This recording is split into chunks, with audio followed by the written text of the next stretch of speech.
Inhloko yamajaji kulelizwe uRaymond Zondo uchazwe njengomuntu ocheme nohlangothi oluthile kwezombusazwe nothanda ukuzifaka ezintweni ezithinta ukubusa kwezwe. Umholi we-EFF uJulius Malema uthi ikhomishana ebhekele ukusebenza kwezinkantolo kumele imthathele izinyathelo uZondo.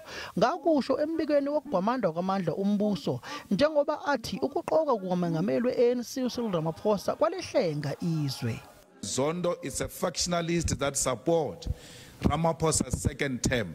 That's why he saw it necessary for him to put that Ramaphosa's election in the ANC rescued us from where we were, because he's effectively saying if you don't elect Ramaphosa in this December, we are going to be in trouble. So we support Tony Yengeni fully.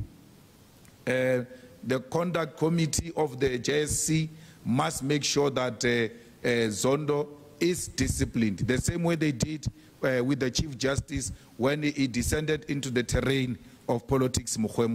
It will not be for the first time.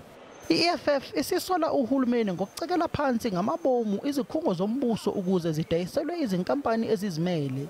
UMalema uthi uhulumeni ushaya ngemfa ephindiwe abantu bakulelizwe ngesivumelwano sokudayiswa kwenkampani yezindiza zombuso iSAA idayiselwa inkampani ezimele itakatso Consortium. There is absolutely no rationality on selling off an airline for 51 rand to people who are linked and controlled by the white capitalist establishment. We'll do everything in our power to reverse the sale of SAA, because it is evident that the state-owned companies will first be made not to function well and thereafter given for free to the white capitalist establishment.